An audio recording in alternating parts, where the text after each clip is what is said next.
Bonjour madame, monsieur, cher jury, cher public. Je m'appelle Caroline, j'ai le plaisir de participer pour la première fois à ce bel exercice qu'est le concours de plaidoirie. Je suis en L1 et j'ai déjà fait entrer un mec en douche chez moi sans que mes parents le sachent. Coucou maman.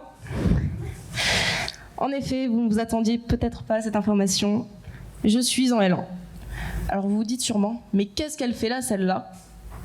Participer à un tel exercice, si jeune, si inexpérimenté, serait-ce un excès de confiance en moi ou de compétitivité? Pour citer un fameux espion, je vous répondrai oui, ce serait de la prétention, je vous répondrai non, ce serait de la bêtise. Mandela dit « ou je gagne, ou j'apprends ». On peut voir ça comme ça, c'est moins vexant. J'ai joué au concours de médecine l'an dernier, j'ai appris à me réinscrire sur Parcoursup, j'ai appris à refaire une première année et j'ai appris à gérer les enfants qui sortent tout juste du lycée. Un grand merci d'ailleurs à mon professeur de droit constitutionnel qui nous a concocté un petit QCM basé, je cite, sur le fonctionnement des QCM de médecine. Ça m'a rappelé des bons souvenirs et je me suis renseignée sur les dates d'ouverture de Parcoursup. S'il est donc tout aussi profitable d'apprendre que de gagner, joue-t-on toujours pour gagner? Lorsque les organisatrices m'ont annoncé que j'avais cette question pour problématique, j'ai poussé un grand oui, intérieurement bien sûr. Mais au fil de ma réflexion, je me suis rendu compte que chaque mot de la question apportait une nouvelle nuance à la manière d'y répondre. Joue-t-on toujours pour gagner? Joue-t-on toujours pour gagner? Qu'est-ce qu'un jeu? Pour un enfant, comme pour un adulte, c'est à peu près le même principe, à échelle et enjeux différents. Jouer, c'est un amusement. On joue pour le plaisir. Et la victoire provoque ce plaisir qui nous pousse, entre autres, à rejouer. C'est le fonctionnement du système de récompense qui nous permet de discipliner les chiens. N'y voyez rien de personnel, je ne compare ici que les enfants. Lorsqu'on leur fait faire assis, couché, donne la papate, et qu'ils réussissent, on leur donne des croquettes. Aux chiens, pas aux enfants. Ils ont gagné une récompense, donc ils ont envie de rejouer. A l'inverse, si le chien effectue sa tâche et qu'il n'est pas récompensé d'une quelconque manière, il ne voudra plus jouer avec vous. Lorsqu'on joue et qu'on perd, ça nous frustre. Si j'avais su, j'aurais pas venu. Si on ne tire pas de plaisir ou d'amusement, pourquoi jouer?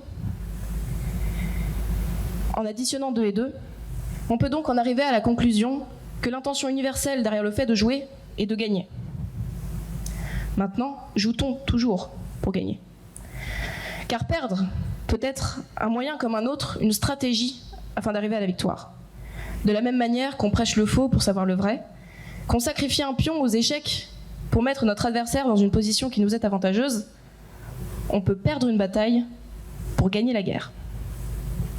Les plus modestes, et un peu menteurs d'entre nous, diront « l'important, c'est de participer ». Donc, de jouer pour le plaisir. C'est souvent l'argument du perdant après sa défaite. Jouer, perdre, gagner, l'existence même de la relation entre ces 3 choses repose sur l'instinct du défi et la nature humaine et sa compétitivité. En observant les rois, les empereurs, les politiques, de tout temps, on a pu constater que l'homme, et pas forcément seulement avec un grand H dans ce cas précis, a eu le besoin de se sentir supérieur et s'est donné les moyens de ses ambitions pour y parvenir. Jouer et gagner, c'est la conquête des autres, mais aussi la conquête de soi. Comme l'a dit Albert Camus, je ne joue pas pour gagner ou pour perdre, je joue pour savoir si je vais gagner ou si je vais perdre. Jouer et vouloir connaître l'issue de ce jeu est la plus belle preuve d'insécurité de l'homme et mesure, entre autres, la taille de son orgueil. Effectivement, jouer et gagner est rassurant et valorisant, tandis que perdre est vexant et pose le doute sur notre valeur et nos compétences. Encore une fois, la question « joue-t-on toujours pour gagner ?» se transforme en « pourquoi jouer si ce n'est pour gagner ?» Pour Mandela, qui gagne ou qui apprend, les mots qui suivent vont sonner comme un blasphème, quoique l'isolation sonore soit plutôt bonne 6 pieds sous terre, à ce qu'il paraît. Les enfants jouent pour gagner un sentiment d'amusement. Les adultes jouent au casino pour de l'argent.